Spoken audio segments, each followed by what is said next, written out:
الله فلا مضل له ومن يضلله فلا هادي له ونشهد أن لا إله إلا الله وحده لا شريك له ونشهد أن سيدنا وسندنا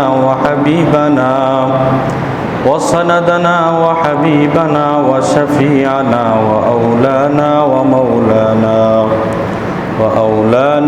وأولانا محمدا عبده ورسوله الذي أرسله بالحق إلى الخلق بشيرا ونذيرا وداعيا إلى الله بإذنه وسراجا وقمرا منيرا أما بعد فأعوذ بالله من الشيطان الرجيم بسم الله الرحمن الرحيم تأمرون بالمعروف وتنهون عن المنكر كنتم خير أمة أخرجت للناس تأمرون بالمعروف وتنهون عن المنكر وقال سيد الأنام صلى الله عليه وسلم من رأى منكم منكرا فليغيره بيده فإن لم يستطع فبلسانه فإن لم يستطع فبقلبه وذلك ضعاف الإيمان صدق الله مولانا العظيم وصدق رسوله النبي الأمي الكريم ونحن على ذلك لمن الشاهدين والشاكرين والذاكرين والحمد لله رب العالمين সবাই মহব্বতে দরুদ শরীফ পড়েন আল্লাহুম্মা সাল্লি আলা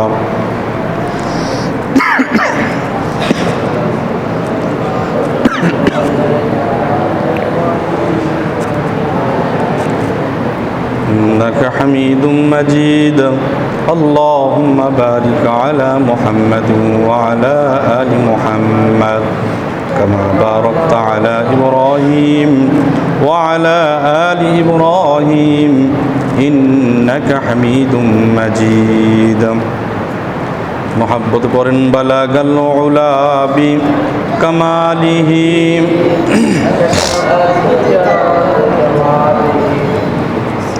سنة جميع خصاله صلوا عليه وآله بلغ العلا بكماله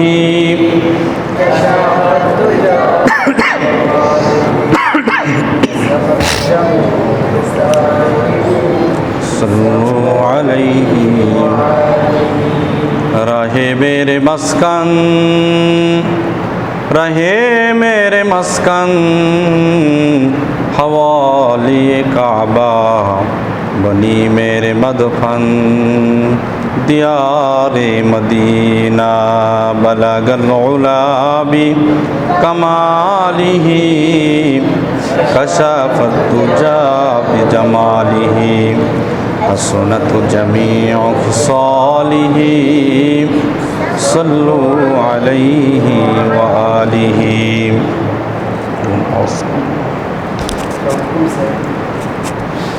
আলহামদুলিল্লাহ আল্লাহ পাক রব্বুল আলামিনের লাখ কোটি শুকর যে রব্বে কারীম আমাদেরকে সাপ্তাহিক জুমার দিনে হাজারো ব্যস্ততার ভেতর থেকে আল্লাহ পাক আমাদেরকে ফারিক করে সারা দুনিয়ার ভিতরে সৃষ্ট জায়গা মসজিদে আসার ও বসার তৌফিক দান করলেন। এজন্য আমরা সবাই অন্তর থেকে মহাব্বত ভালোবাসা নিয়ে আল্লাহ পাকের আলিশান দরবারে আমরা শুকরিয়া আদায় করি। সবাই বলি আলহামদুলিল্লাহ। লক্ষ্য করি দরুদ সালাম নাজিল হোক সাইয়্যিদুল আম্বিয়া সাইয়্যিদুল মুরসালিন খাতামুন নবিয়্যিন রাহমাতুল লিল আলামিন আমার আপনার নবী সমস্ত মাখলুকাতের নবী জনাবে মুহাম্মদ রাসূলুল্লাহ সাল্লাল্লাহু আলাইহি ওয়াসাল্লাম সম্মানিত হাজিরিন, আমি আপনাদের খিদমতে কোরআনুল কারীমের অসংখ্য আয়াতে কারিমার ভিতর থেকে ছোট্ট একটি আয়াতে কারিমা তেলাওয়াত করেছি।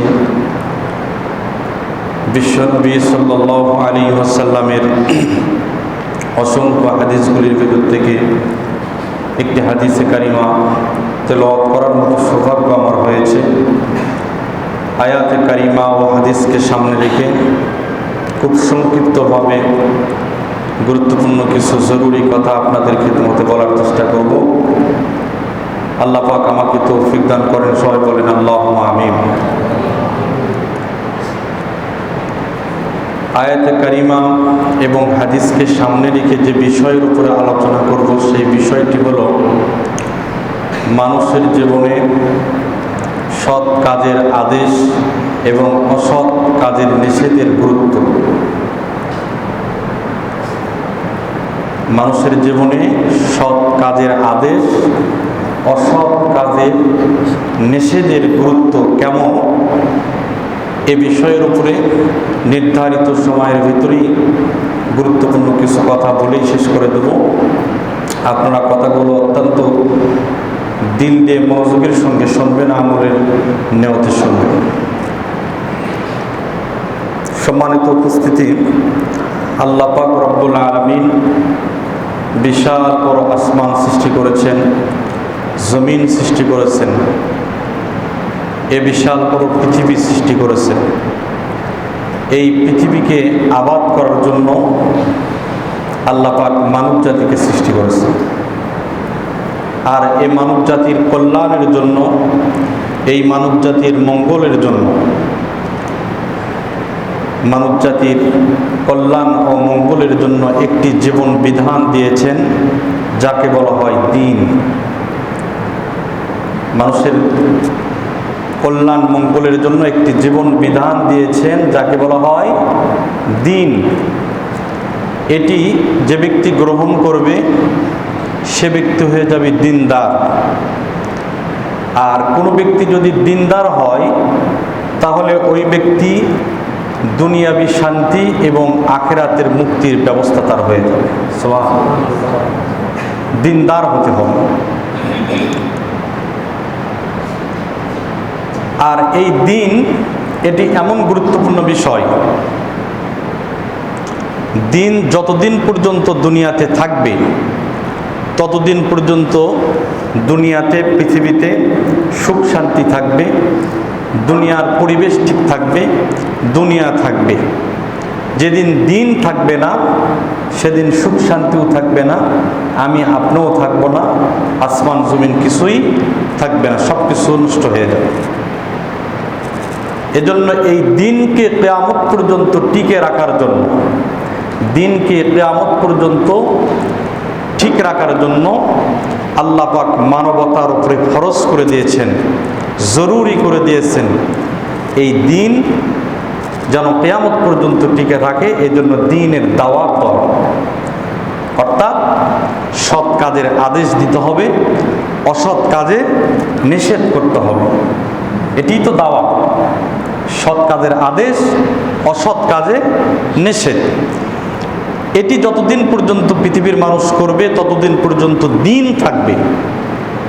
এটি যখন বন্ধ হয়ে যাবে তখন দিন থাকবে না, আর যখন দিন থাকবে না তখন পৃথিবীও থাকবে না। এজন্য আল্লাহ পাক রব্বুল আলামিন শত শত নবী রাসূল এই পৃথিবীতে পাঠাইছেন। প্রত্যেক নবী রাসূলের প্রধান কাজ ছিল সৎ কাজের আদেশ, অসৎ কাজে নিষেধ। সমস্ত নবী রাসূলের কাজ। সর্বশেষ নবী বিশ্ব নবী, বিশ্ব মানবতার মুক্তির দূত, বিশ্ব মানবতার হেদায়েতের মশাল, যিনি সাইয়্যিদুল আম্বিয়া, সাইয়্যিদুল মুরসালিন, খাতামান নবিয়্যিন, রাহমাতুল লিল আলামিন, বিশ্বনবী মুহাম্মদুর রাসূলুল্লাহ সাল্লাল্লাহু আলাইহি ওয়াসাল্লাম, তিনিও এই কাজ ব্যাপকভাবে করেছেন। এই কাজ করতে গিয়ে সৎ কাজের আদেশ আর অসৎ কাজের বাধা, এই কাজটি রাসূলুল্লাহ সাল্লাল্লাহু আলাইহি সাল্লাম করতে গিয়ে রাসূলুল্লাহ সাল্লাল্লাহু আলাইহি সাল্লামকে গালি শুনতে হয়েছে, ঠিক না ব্যাঠিক? রাসূলুল্লাহ সাল্লাল্লাহু আলাইহি সাল্লামকে গালি শুনতে হয়েছে, যিনি সৃষ্টির প্রধান আকর্ষণ। রাসূলুল্লাহ সৃষ্টির প্রধান আকর্ষণ। আল্লাহর পরে যেই সৃষ্টির শ্রেষ্ঠত্ব আল্লাহ তাআলা দিয়েছেন, আল্লাহর পরে যার দাম, যার মর্যাদা, যার সম্মান আল্লাহ নিজে দিয়েছেন, সেই ব্যক্তি এই কাজটি করতে গিয়ে কখনো গালি শুনতে হয়েছে, কখনো মার সহ্য করেছে, কখনো কখনো কোনো জায়গায় রক্তাক্ত হয়েছে। ঠিক না ভাই? ঠিক। শুধুমাত্র এই কাজটি করতে গিয়ে সৎ কাজের আদেশ আর অসৎ কাজের বাধা, এই কাজ করতে গিয়ে রাসূলুল্লাহ রক্তাক্ত হয়েছেন, গালি শুনেছেন, মার খেয়েছেন, শুধুমাত্র এই একটি হুকুম পালন করতে গিয়ে। মুহতারাম হাজিরিন, আজকে পৃথিবীতে কোনো দেশেই কোনো নবী নাই, কোনো দেশে কোনো নবী রাসূল নাই, কারণ আমাদের নবী হলো শেষ নবী। আমাদের নবীর পরে আর কোনো নবী নাই, আমাদের নবী শেষ নবী, তিনি খাতাবান নবী, সমস্ত নবীর আখির, শেষ। তাহলে আর কোনো নবী রাসূল নাই। তাহলে এই নবীওয়ালা কাজ, সৎ কাজের আদেশ, অসৎ কাজের বাধা, এই দায়িত্ব কে নেবে? এই দায়িত্ব আল্লাহ পাক কাদের দেবেন? এই নবীওয়ালা দায়িত্ব কাদের দেবেন? আমি কিতাবে পড়েছি এই মহান দায়িত্ব শুধুমাত্র নবী রাসূল গুনি পালন করেছেন, কোন নবীর উম্মতেরা এই দায়িত্ব পালন করেন নাই, শুধুমাত্র নবী রাসূলকে আল্লাহ হুকুম করেছেন। তাহলে বিশ্ব নবীর ইন্তেকাল হয়ে গেল, উনি আমাদের মাঝে নাই, কিন্তু দিন তো কিয়ামত পর্যন্ত ঠিক রাখতে হবে। তাহলে সৎ কাজের আদেশ আর অসৎ কাজের বাধা এটি একদল মানুষ দিবে, আর এটা যখন চালু থাকবে, দিন তখন থাকবে। তাহলে এই দায়িত্ব কারা পালন করবে? আল্লাহ পাক রব্বুল আলামিন এই দায়িত্ব দিয়েছে উম্মতে মুহাম্মাদীকে। সুবহানাল্লাহ। এজন্য উম্মতি মুহাম্মাদী, আমি আর আপনি, আমাদের সবচেয়ে প্রধান বৈশিষ্ট্য হলো এটা, বিশেষ বৈশিষ্ট্য হলো এটা যে নবীওয়ালা কাজের দায়িত্ব আল্লাহ পাক আমাদেরকে দিয়েছে। কুরআনুল কারীমে আল্লাহ পাক ঘোষণা করছেন, কুনতুম খায়রা উম্মাতিন উখরিজাত লিন-নাস। ঈমানদার ভাইয়েরা আমার, আল্লাহ পাক রব্বুল আলামিন বলেন, কুনতুম খায়রা উম্মাতিন উখরিজাত লিন-নাস তা'মুরুনা বিল মা'রুফ ওয়া তানহাউনা আনিল মুনকার। আল্লাহ পাক রব্বুল আলামিন উম্মতে মুহাম্মাদীকে ডাক দে বলে, তোমাদের আগে যত উম্মত পৃথিবীতে এসেছিল, সমস্ত উম্মতের ভিতরে তোমরাই আমি আল্লাহর কাছে শ্রেষ্ঠ উম্মত। তোমাদেরকে আমি বের করেছি মানুষের কল্যাণের জন্য, তোমাদেরকে আমি আল্লাহ সৃষ্টি করেছি মানুষের ভালাইয়ের জন্য। তোমরা সৎ কাজের আদেশ দেবে, অসৎ কাজের বাধা দেবে। তোমরা সৎ কাজের আদেশ দেবে, অসৎ কাজের বাধা দেবে, অন্যায়ের প্রতিবাদ করবে, জুলুমের প্রতিবাদ করবে, যেখানেই দেখবে অন্যায় সেখানেই তোমরা প্রতিবাদ করবে। এটি উম্মতে মুহাম্মাদীকে আল্লাহ পাক অর্ডার করেছেন। আর এই হুকুম পাওয়ার কারণেই, এই দায়িত্ব পাওয়ার কারণেই উম্মতে মুহাম্মাদী তথা আমি আর আপনি সমস্ত নবী রাসূলের পরেই আল্লাহ পাকের কাছে দামি হয়ে গেছে। সুবহানাল্লাহ।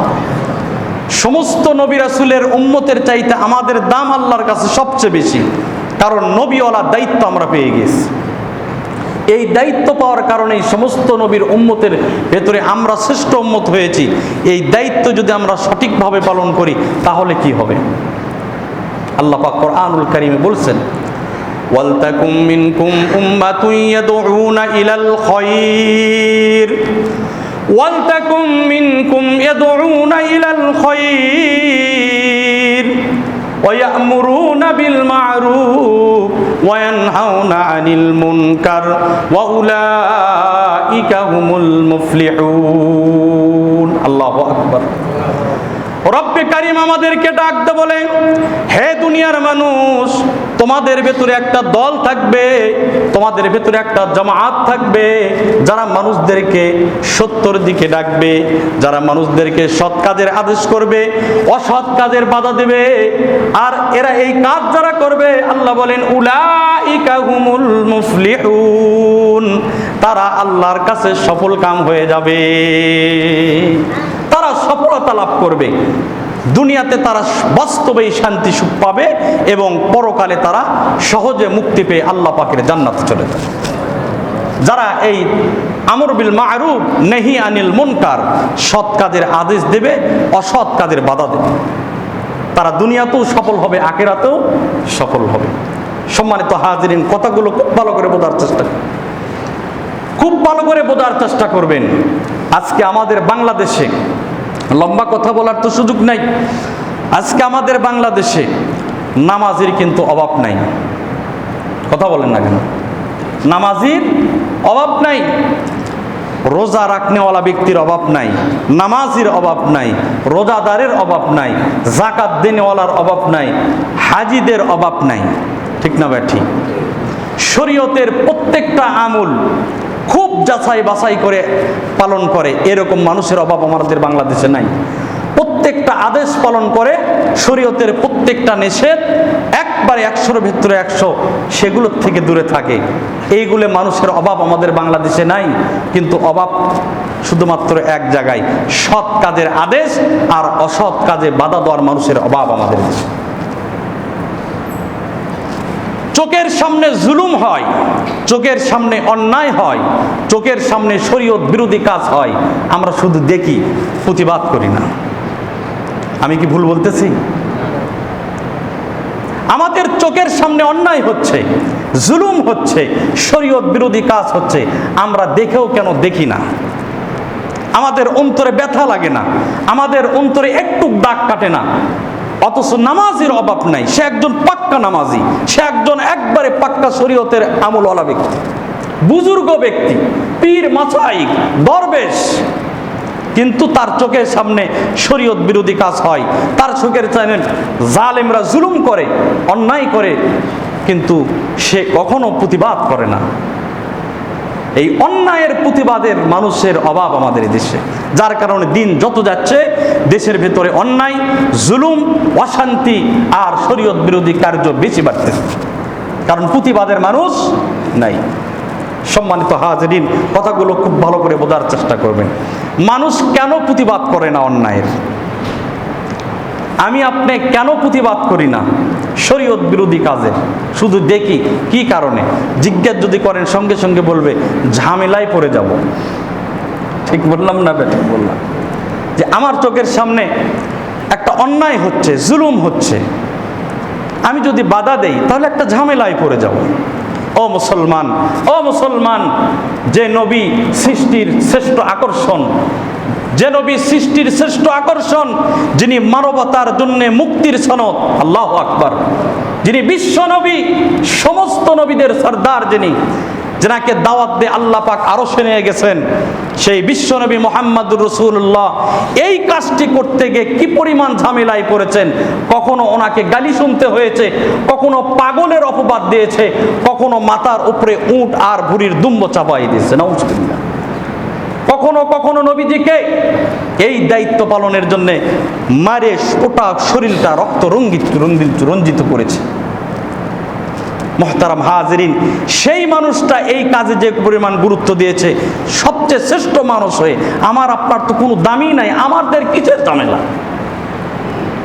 আমাদের জীবনের কতটুকু দাম?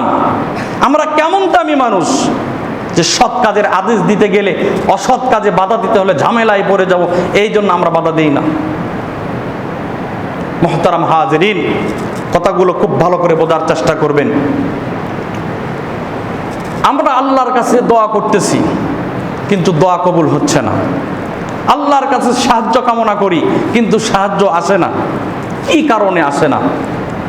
ইবনে হিব্বানের ভিতরে একটি হাদিস আছে, যারা বই পুস্তক পড়েন এরকম খুলে মিলেই দেখবেন আমার কথাগুলো কতটুকু সঠিক।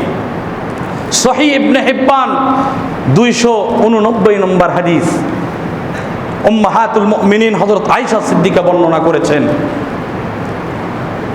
যে যখন সমাজের মানুষ, দিনদার মানুষ, পরহেজগার মানুষ, তাদের চোখের সামনে যখন অন্যায় হয়, জুলুম হয়, শরীয়ত বিরোধী কাজ হয়, যখন তারা সেগুলো প্রতিবাদ করে না, তখন আল্লাহ পাক আসমান থেকে আর সাহায্য পাঠায় না, সাহায্যের দরজা বন্ধ করে দেয়।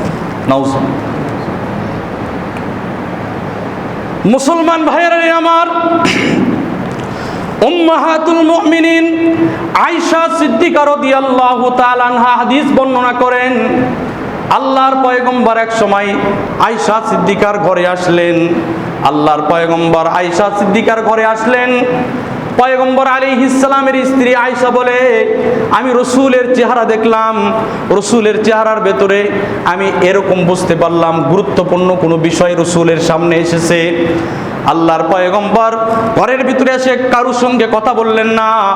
আল্লাহর পয়গম্বর ওযু করলেন, এরপর মসজিদে নববীর ভিতরে প্রবেশ করলেন। আয়েশা সিদ্দিকার ঘরটা মসজিদে নববীর সঙ্গে লাগানো। আয়েশা বলে, আমি মসজিদের দেয়ালের সঙ্গে কান লাগাই দিলাম, আমি শোনার জন্য চেষ্টা করতেছিলাম নবীজি কি বলে।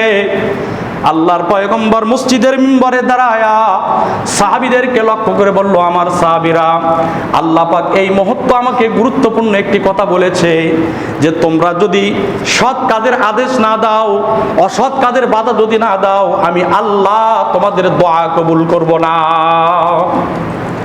আমি আল্লাহর কাছে সাহায্য চাবে, আমি সাহায্য তোমাদেরকে দেব না। আমার কাছে দোয়া করবে, আমি আল্লাহ তোমাদের দোয়া কবুল করব না। রাসূলুল্লাহ সাল্লাল্লাহু আলাইহি সাল্লাম এই হাদিসটি বলার পরিণামে চলে গেছে। তাহলে সৎ কাজের আদেশ যদি আমরা না দেই, অসৎ কাজে যদি বাধা না দেই, অন্যায় জুলুমের প্রতিবাদ যদি আমরা না করি, তাহলে সাহায্য বন্ধ হয়ে যাবে, আমাদের কোনো দোয়া আল্লাহ কবুল করবে না। শুধু দোয়াই কবুল হবে না এমনটা নয়, উল্টা আযাব আসবে আমাদের উপরে। রাসূলুল্লাহ কসম খেয়ে বলেছেন, ওয়াল্লাযী নাফসি বিয়াদিহি লায়ামুরুন্না, রাসূলুল্লাহ বলেন, আমি ওই আল্লাহর কসম খেলাম যে আল্লাহর কুদরতি হাতে আমি মুহাম্মাদের জীবন, সেই আল্লাহর কসম যে তোমরা যতদিন পর্যন্ত সৎ কাজের আদেশ দেবে, অসৎ কাজের বাধা দেবে, ততদিন পর্যন্ত দিন থাকবে। আর যদি এটি বন্ধ হয়ে যায়, তাহলে অচিরেই তোমাদের উপরে আযাব চলে আসবে। মুহতারাম হাজিরিন, আযাব যখন চলে আসবে, তখন শুধুমাত্র অপরাধীদের উপরে আসবে না, যিনি অপরাধী নয় ওনার উপরও আসবে। খুব ভালো করে বলছেন, এটা কিন্তু অত্যন্ত গুরুত্বপূর্ণ একটি বিষয়। শুধু নামাজির উপরে, বেনামাজিদের উপরে কিন্তু আযাব আসবে না, নামাজির উপরেও আসবে। শুধু জালেমদের উপরে আসবে না, আলেমদের উপরেও আসবে। এই গ্রামের মানুষ অন্যায় অপরাধ করতে করতে একবার চূড়ান্ত পর্যায়ে পৌঁছে গেছে, কিন্তু ওই গ্রামের ভিতরে 10 জন মানুষ খুব ভালো। তো শুধু ওই 10 জনকে আল্লাহ হেফাজত করে আর বাকি কোনো মানুষকে ধ্বংস করবে? এটা নিয়ম না। আল্লাহ আযাব দিয়ে সবগুলোকে ধ্বংস করবে। যখন আযাব আসমান থেকে আসবে, শুধুমাত্র কেবলমাত্র ইমানদাররা বাঁচবে আর বেঈমানরা মরবে এমনটা হবে না, সবাই সেই আযাবের ভিতরে পড়বে, কেউ বাঁচতে পারবে না। আল্লাহ রাসূল সাল্লাল্লাহু আলাইহি সাল্লাম এ সম্পর্কে একটি হাদিস বর্ণনা করেছে, খুতবার ভিতরে এসেছে। বনি ইসরাইলের এক আবেদের কথা বর্ণনা করেছে। বনি ইসরাইলের বড় একজন আবেদ ছিল, বড় একজন জ্ঞানী ব্যক্তি। তার ঘটনা বর্ণনা করতে গিয়ে রাসূলুল্লাহ সাল্লাল্লাহু আলাইহি সাল্লাম সেই ঘটনা সাহাবীদেরকে শুনেছেন। আল্লাহ পাক জিবরাইল আলাইহিস সালামের উপর ওহী নাজিল করলেন, হুকুম করলেন বনি ইসরাইলের ওই শহর উল্টাই দাও, শহরের ভেতরে যারা বসবাস করতেছে তাদেরকেও তাদের চেহারা পরিবর্তন করে তাদেরকে একবারে উল্টাই দাও। নাউজুবিল্লাহ। মুসলমান ভাইয়েরা আমার, আল্লাহ পাক রব্বুল আলামিন জিবরাইল আলাইহিস সালাতু ওয়াস সালামের উপরে ওহী নাজিল করলেন। জিবরাইলকে হুকুম দিলেন, বনি ইসরাইলের ওই এলাকাগুলো উল্টায় দাও, ওই এলাকার ভিতরে যে মানুষগুলো বসবাস করে তাদের চেহারা পরিবর্তন করে তাদেরকেও ধ্বংস করে দাও। জিবরাইল আলাইহিস সালাতু ওয়াস সালাম ফেরেশতাদের শক্তিশালী বাহিনী নিয়ে সেই এলাকায় উপস্থিত হয়ে গেলেন। এলাকায় যখন পৌঁছেছে, একটা ইবাদতগাহ, মসজিদের ভেতরে এক বুজুর্গ মানুষকে দেখলেন, আবেদ ব্যক্তিকে দেখলেন। এমন বুজুর্গ, এমন আবেদ, এমন ইবাদত গুজার, এমন আল্লাহ ওয়ালা, তার 1 মিনিট এক সেকেন্ড আল্লাহর ধ্যান থেকে গাফিল হয় না, সব সময় আল্লাহ পাকের ধ্যানে থাকে। কখনো দাঁড়ায় দাঁড়ায় আল্লাহ পাকের ধ্যান করে, কখনো রুকুর ভেতরে আল্লাহকে স্মরণ করে, কখনো সিজদার ভেতরে আল্লাহকে স্মরণ করে, কখনো তাসবিহ তাসবিহ পড়তে থাকে, কখনো আল্লাহ আল্লাহ জিকির করতে থাকে। পুরো সময়টা আল্লাহ পাকের ধ্যানে কাটায়। জিবরাইল আলাইহিস সালাতু ওয়াস সালাম রব্বে করিম আল্লাহকে ডাকতে বলে, আল্লাহ এই এলাকা আপনি পুরোটাই ধ্বংস করার হুকুম দিলেন, কিন্তু এই এলাকার ভেতরে এমন একজন বান্দা রয়েছে, এমন একজন বুজুর্গ রয়েছে, এমন একজন দরবেশ রয়েছে, যার এক মুহূর্ত আপনার স্মরণ থেকে সে গাফিল থাকে না, সব সময় আপনাকে স্মরণ করে। আল্লাহ পাককে যেমন এর কথা বলেছে, আল্লাহ পাক জিবরাইলকে ডাকতে বলে, জিবরাইল তোমার ধ্বংসের কাজ ওর থেকে আগে শুরু করো। নাউজুবিল্লাহ, যে তোমাকে যে অর্ডার করেছি ওদেরকে ধ্বংস করা, এই কাজটা ওর থেকে আগে শুরু করো। জিবরাইল আলাইহিস সালাম আশ্চর্য হয়ে গেছে, রব্বে কারীমকে ডাকতে বলে, মালিক আপনি তো হিকমতওয়ালা আল্লাহ, আপনার প্রত্যেকটা হুকুমের মধ্যে কৌশল রয়েছে, হিকমত রয়েছে, যেটা আপনি ভালো জানেন। রব্বে কারীম আমি একটু জানতে চাই, এই এলাকার মানুষদেরকে কেন ধ্বংস করব, বিশেষ করে এই বুজুর্গ মানুষকে কেন ধ্বংস করব? এই লোকটা তো সবসময় আল্লাহ আল্লাহ জিকির করে, এই লোকটা রুকু করে, সিজদা করে, এক মুহূর্ত আপনার স্মরণ থেকে গাফিল হয় না, এই লোকটাকে কেন ধ্বংস করব? আল্লাহ পাক জিবরাইলকে ডাক দিয়ে জানায় দিল, জিবরাইল এলাকার মানুষগুলো অপরাধ করতে করতে চূড়ান্ত পর্যায়ে পৌঁছে গিয়েছে, আর এই বুজুর্গ শুধু আল্লাহ আল্লাহ জিকির করে, ওদেরকে কখনো দিনের পথে ফিরে আনার চেষ্টা করে নাই, সৎ কাজের আদেশ ওদেরকে দেয় নাই, জান্নাতের কথা বলে নাই, জাহান্নামের আযাবের কথা তাদেরকে শোনায় নাই। অন্যায় তার চোখের সামনে হয়েছে, জুলুম হয়েছে, শরীয়ত বিরোধী কাজ হয়েছে, সে কখনো বলে নাই ভাই এগুলো করলে আল্লাহ নারাজ হয়, ওইগুলো কাজ করো আল্লাহ খুশি হবে, এগুলো সে বলে নাই। সে শুধু আল্লাহ আল্লাহ জিকির করে মসজিদের মধ্যে। আমাদের দেশে এরকম মানুষ আছে না ভাই? দেখবেন নামাজ পড়তে পড়তে কপালে কালো হয়ে গেছে, কপাল কালো হয়ে গেছে, তাসবিহ পড়তে পড়তে অনেকগুলি ছোট্ট ছোট্ট যে দানাগুলো থাকে ক্ষয় লেগে গেছে, এত জাকিরিন বান্দা, অথচ তার চোখের সামনে অন্যায় হয়, জুলুম হয়, শরীয়ত বিরোধী কাজ হয়, কখনো বলে না ভাই এগুলো করা যাবে না, এগুলো করলে মালিক নারাজ হয়, এগুলো করলে জাহান্নামে যেতে হবে, এগুলো বলে না। বলে যে এগুলো বললেই তো ঝামেলায় পড়তাম, এগুলো বললেই ঝামেলায় পড়তে হবে। তো আল্লাহ পাক এই ঘটনার দ্বারা আমাদেরকে শিক্ষা দিয়েছে যে তুমি নামাজ পড়ো, তুমি রোজা রাখো, তুমি হজ করো, তুমি যাকাত দাও, তুমি শরীয়তের প্রত্যেকটা নিয়ম কানুন মেনে চলো, কিন্তু তোমার আরেক মুসলমান ভাই সে দিন হারা, সে পথ হারা, সে জাহান্নামের পথে হাঁটতেছে, তুমি তাকে জান্নাতের পথে আনার চেষ্টা করো নাই। এটা তো মুসলমানদের শিক্ষা হতে পারে না, এটা ইসলামের শিক্ষা হতে পারে না।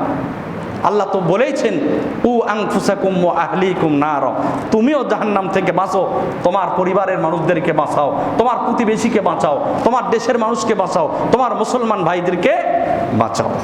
মুহতারাম হাজরিন, বনি ইসরাইলের এই আবেদের ঘটনার দ্বারা আমাদের শিক্ষা হলো, শুধু একা একা নামাজ পড়লে হবে না, একা একা শরীয়তের আমল করলে হবে না, আরো মুসলমান ভাই তারাও যেন শরীয়তের আমল করতে পারে, তারাও যেন আল্লাহর জান্নাতে পর্দে উঠতে পারে, এই চেষ্টা আমাদের করতে হবে। সৎ কাজের আদেশ দিতে হবে, অসৎ কাজের বাধা দিতে হবে। আজকে বড় কঠিন অবস্থা চলতেছে আমাদের বাংলাদেশের প্রেক্ষাপট, কঠিন অবস্থা। আপনারা সাধারণ মানুষ, আপনাদেরকে আমি কি বলবো, বাংলাদেশের বেশিরভাগ ইমাম যারা মসজিদে মিম্বরে যারা বসতে পারে, এমন যোগ্য ব্যক্তিও আজকে সৎ কথা, হক কথা বলার সাহস রাখতেছে না। ঝামেলা হবে, ঝামেলা হবে, এই ভয়ে ইমামতি চলে যাবে, না হয় ঝামেলা হবে, এজন্য সৎ কাজের আদেশ দেওয়ার মতো ক্ষমতা ইমামরা রাখতেছে না। ও ভাই, আমি তো বলি আল্লাহ পাক যেমন দিয়েছে একটা, যেমন একটা দেয় নাই, মৃত্যু তো হবেই, নির্দিষ্ট সময় হবে। বিশ্বনবী যদি রক্তাক্ত হয়, বিশ্বনবীর যদি ঘর ছাড়তে হয়, বিশ্বনবী যদি জন্মস্থান ছেড়ে মদিনায় চলে যেতে হয়, তাহলে আমাদের কতটুকু দাম, আমাদের কতটুকু ঝামেলা হবে। এর জন্য আমরা হক কথা বলবো না, মানুষদেরকে সঠিক কথা শোনাবো না,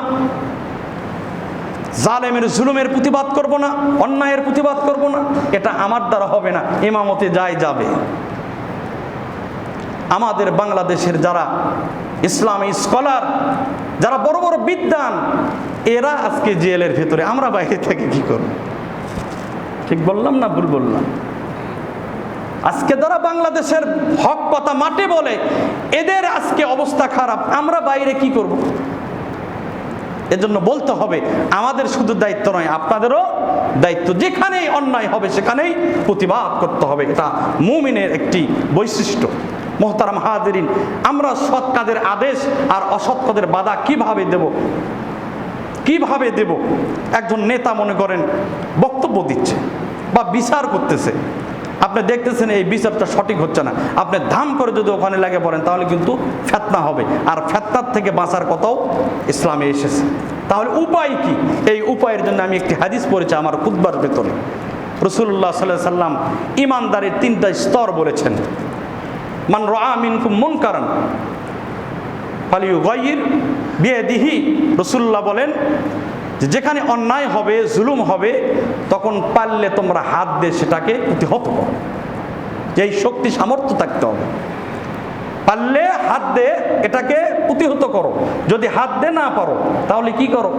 ফাইল্লাম ইস্তাতি ফাবি লিসানিহি, জবান দ্বারা বলে ওই জিনিসটাকে ওখান থেকে সরানোর একটা চিন্তা ভাবনা করো। জবান দ্বারা বলো, জবান দ্বারা প্রতিবাদ করো। যদি এটাও সম্ভব না হয়, এ পরিবেশও যদি না থাকে, শেষে রাসূলুল্লাহ বলেছেন ফাইল্লাম ইস্তাদি ফাবি কলবিহি, অন্তর দ্বারা ওই জায়গা থেকে ওইটাকে সরানোর একটা চিন্তা ফিকির করো। আমাদের দেশের ওলামা ইকরাম, আমিও শুনেছি, এখানে ব্যাখ্যা করে ঘৃণা করো, যে একটা অন্যায় হচ্ছে, ঘৃণা করলাম বাস না, এর অর্থ এরকম না। এর ব্যাখ্যা আছে। মসজিদের ভেতরে কুকুর এসে পায়খানা করছে, এখন আমি ইমাম দেখে বললাম এই গান্দা পরিবেশ, আমি চলে গেলাম, মসজিদ সাহেব চলে গেল, আপনি বললেন যে খুব খারাপ, ঘৃণা, চলে গেল, তাহলে ওটা পরিষ্কার করবে কি? এটা তো পরিষ্কার করতে হবে। বরং অন্যায়, জুলুম আর অত্যাচার, শরীয়ত বিরোধী কাজ, এগুলো যখন হবে, শুধু ঘৃণা নয়, ওই জিনিসটা ওখান থেকে কিভাবে বিদায় জানানো যাবে এর একটা গবেষণার চিন্তা আপনাকে করতে হবে। শুধু ঘৃণা নয়, ঘৃণাও থাকতে হবে, পাশাপাশি ওটাকে ওখান থেকে বিদায় দেওয়ার একটা চিন্তা ভাবনা আপনাকে করতে হবে। আল্লাহ পাক আর রাসূলুল্লাহ বলেছেন ওয়াযালিকা আযআফুল ঈমান, এটা যেটা তার ভিতরে আছে, যে শেষে 3 নম্বর অন্তর দ্বারা ঘৃণা এবং ওখান থেকে ওঠানোর চিন্তা ভাবনা, এটা হলো ঈমানের একবারে নিম্ন স্তর। এরপরে আর ঈমান থাকবে না, ঈমান নষ্ট হয়ে যাবে, একবারে নিম্ন স্তর হলো। আর আগে দুটা মজবুত, হাত দ্বারা বাধা দিতে হবে, না হয় জবান দ্বারা। আল্লাহ পাক এই 3টার ভিতরে যে কোনো একটার ভিতরে আমাদেরকে থাকার তৌফিক দান করুন। যতদিন আমরা বাঁচবো, হক কথা, সৎ কাজের আদেশ, অসৎ কাজের বাধা দেওয়ার তৌফিক দান করুন। আল্লাহ পাক আমাদের এই কথাগুলো কবুল আর মঞ্জুর করে নিক। আমিন। ওয়া আখিরু দাওয়ানা আলহামদুলিল্লাহি রাব্বিল আলামিন। যারা সুন্নত পড়েন শুনুন।